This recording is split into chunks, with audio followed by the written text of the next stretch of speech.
Morning all my dear students. विद्यार्थी मित्रांनो, आजचा हा आपला दिवस आहे 8वा. आपण टेन्स शिकवतो. टेन्स म्हणजे काय? काळ. आणि या काळामध्ये आजचा आपला दिवस आहे किती आहे? 8वा. मग कोणता सर आजचा दिवस? तर आहे आज पास्ट परफेक्ट कंटिन्युअस टेन्स म्हणजे चालू पूर्ण भूतकाळ. मग सर हे चालू पूर्ण भूतकाळ ओळखायचा कसा? भूतकाळातला आपण पास्ट मध्ये माहिती आहे ना, मी काल गावाला गेलो होतो, एखाद मी काल जेवलो, हे झालं भूतकाळ. परंतु चालू पूर्ण भूतकाळ हे ओळखायचं सर कसं? तर मित्रांनो, तुम्हाला लक्षपूर्वक बघायचं आहे एखादा काळ कसा ओळखायचा तो बघा. इकडे उपयोग कधी होतो? क्रिया दीर्घकाळापासून चालू होती. दीर्घकाळापासून, बऱ्याच वेळापासून ती क्रिया चालू होती हे दर्शवण्यासाठी मित्रांनो आपल्याला चालू पूर्ण भूतकाळ असं ओळखायचं आहे किंवा त्यामध्ये त्याची रचना करायची. मग सर मराठी भाषेमध्ये कसं होतं पहा. मराठी वाक्याच्या शेवटी त होता, त होती, खेळत होता, खात होती किंवा हे असे शब्द त होता किंवा त होती असे शब्द येतात. परंतु दीर्घकाळापासून ही क्रिया चालू होती हे दर्शवण्यासाठी फॉर हे शब्द येतात.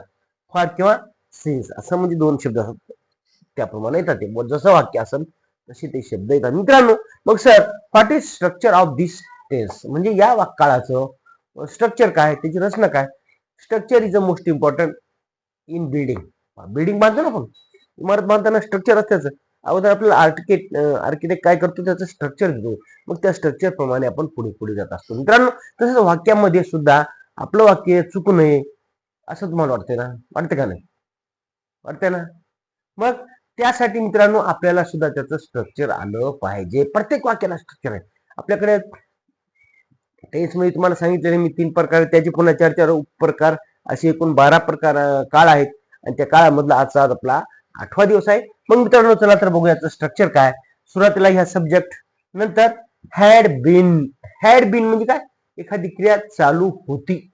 आणि नंतर प्लस वर्बचा चौथा फॉर्म तुम्हाला माहित आहे, ईट, एट, इटन आणि इटिंग म्हणजे पहा खात. एखादी क्रिया चालू असते ना, त्याला आपण वर्बचा चौथा फॉर्म मध्ये. तुम्हाला वर्ब शिकवले आहेत मी. वर्ब मध्ये तुम्हाला माहिती आहे सर्व. त्या ठिकाणी पहिला, दुसरा, तिसरा, चौथा, 5वा असे 5 प्रकार असतात, त्याचे फॉर्म असतात. ते तुम्हाला कळत नसेल तर माझ्या युट्यूबवर चॅनल जायचं, इंग्लिश गुरु आळले सर टाका, त्या ठिकाणी तुम्हाला ते भेटून जाते. बघा बरं मित्रांनो. मग शेवटी काय झालं सर? बाकीचं राहिलं कर्म घ्या किंवा त्याला आपण आरपीएस म्हणतो, रिमेनिंग पार्ट्स ऑफ सेंटेन्स. मित्रांनो बघा बरं, मी या ठिकाणी एक वाक्य लिहिलंय की अर्ध्या तासापासून आम्ही रांगेत उभे होतो. म्हणजे एखादी क्रिया भूतकाळामध्ये चालू होती. लक्षात ठेवा सर, काय बोलतात तुम्हाला काय समजा. एखाद्या मुलाचं असं डोकं गर गर गर गर फिरते, कारण त्याला बेसिकच पकडायचं सर. एखादा मुलगा असतो तर त्याला वाचून असं येत नाही. काय येत नाही सर त्याला? कारण त्याचं बेसिक पक्का नाही. जेव्हा एखादा मुलगा 4थी 5वीला जातो आणि त्याला वाचन येत नाही ना, तर त्याला पुढचे टेन्स काय करणार? म्हणून मित्रांनो आपलं बेसिक पक्क करा. आणि बेसिक पक्क करण्यासाठी तुम्हाला माहिती आहे आपल्या चॅनलला सबस्क्राईब करायचं आहे. आणि काय अडचण आली तर खाली नंबर असते माझा, ज्यावर तुम्हाला कॉल करायचा. 100% मी तुमच्या विदाऊट कॅश म्हणजे तुम्हाला 1 रुपया नाही खर्च करता या ठिकाणी मी तुम्हाला सोल्युशन सांगणार आहे. चला बघूया. मग सर या ठिकाणी आपल्याला सर्वात प्रथम आपल्याला मित्रांनो की आपल्याला या वाक्यामध्ये प्रत्येक ठिकाणी लक्षात आलं पाहिजे की आपण त्याला नंबरिंग द्यायला विसरू नका. आता सर नंबरिंग कशी द्यायची तुम्हाला माहिती आहे ना, की सुरुवातीला आपल्याला सब्जेक्ट शोधायचा आहे. कोण आहे सब्जेक्ट? या याच्यामध्ये काम करणार कोण आहे? Who is subject in this sentence? कोण आहे? आम्ही. म्हणून त्याला आपण सब्जेक्ट दिलं.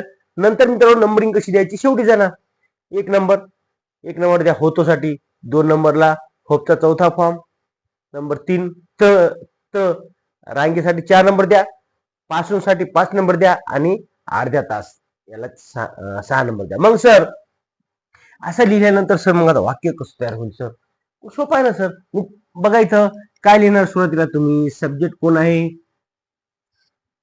सब्जेक्ट? आम्ही. आम्ही म्हणजे काय म्हणतो आपण? You, we, I, he, she. No, we. We म्हणजे आम्ही. मग मित्रांनो या ठिकाणी वी लिहा. नंतर होतो साठी काय घ्यायचं बाळा? Had been. काय घ्यायचं? वाजल्याच नाही तर होतो म्हणजे क्रिया चालू आहे ना, म्हणून क्रिया चालू होती. हॅड बीन पहा. नंतर उभ्यासाठी काय? स्टँड म्हणजे उभे राहिले. पण तेव्हा स्टँडिंग उभे म्हणजे काय सांगा, रांगेत उभा म्हणजे स्टँड घ्यायचं नाही तर स्टँडिंग घ्या. STANDING standing. कुठं?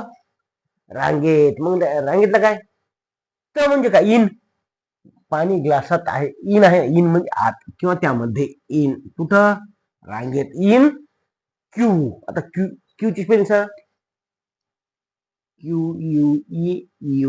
Q. We had been standing in queue. रांगेपर्यंत आलो आम्ही ते घेतलंय. आता पासून. पासून म्हणजे काय सर? फार. फार किती वेळ पासून? अर्ध्या तास. अर्ध्या तास काय ते? Half and hour. Half HLF half and our.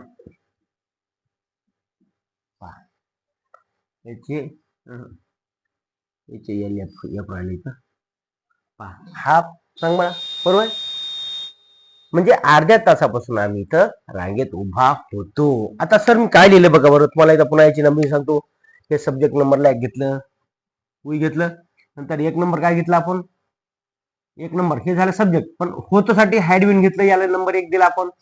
Standing साठी होपचा चौथा फॉर्म आहे, याला दिला 2 नंबर. याला होपचा चौथा फॉर्म लिहा.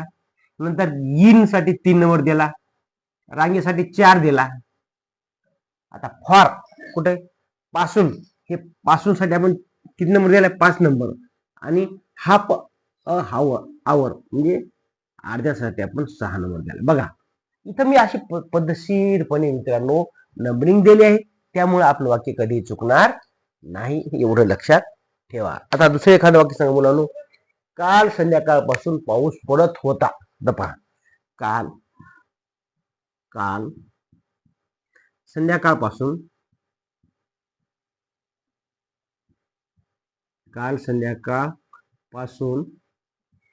पाऊस पडत होता.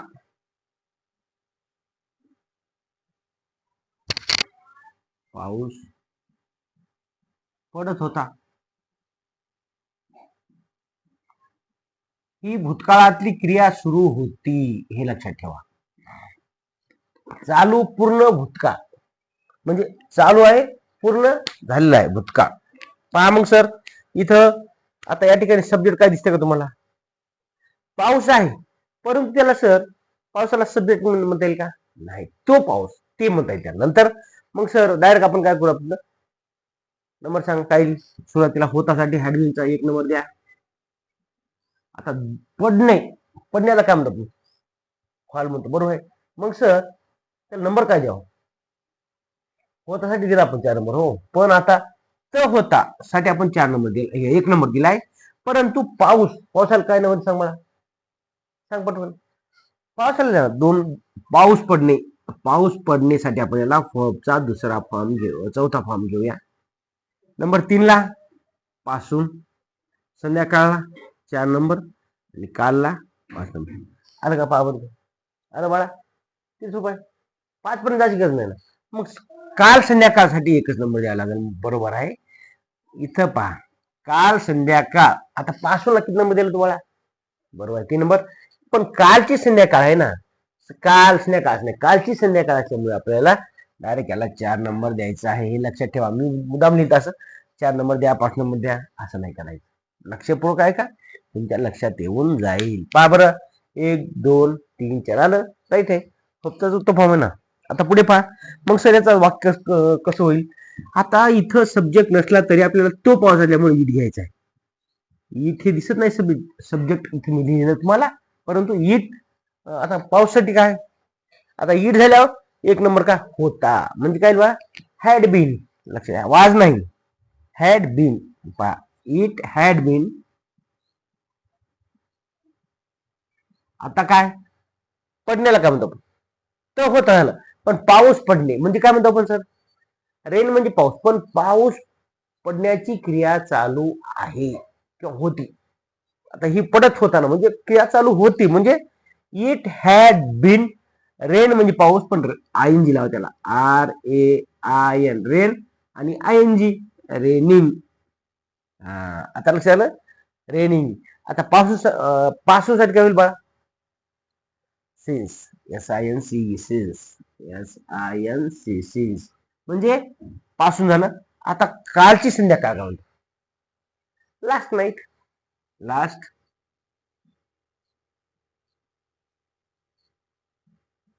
लास्ट नाईट म्हणजे NIGST.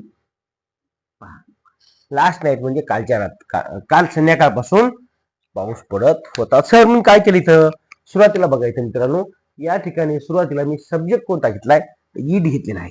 इथं वर सब्जेक्ट नाहीत ना, दिसत नाही तुम्हाला. मग होतासाठी काय घेतलंय, हॅड बीन एक नंबर दिला. पहा इकडं नंबर 2 ला काय दिलंय, रेनिंग, हे 2 नंबर आहे वर्बचा चौथा फॉर्म. आणि तिसरा आहे पासून साठी सिन्स.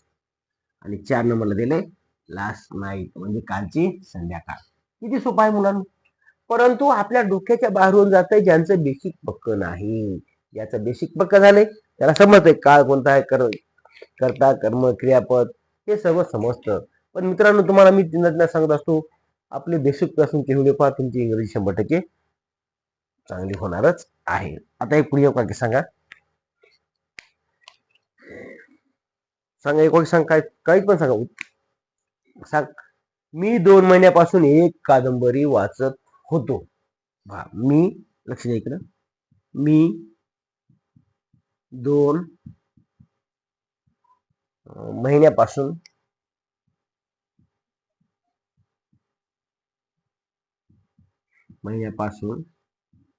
एक कादंबरी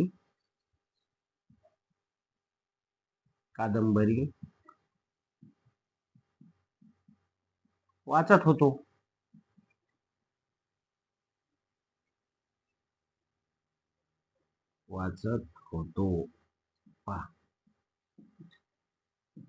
मग आता सर फटाफट नंबर द्या.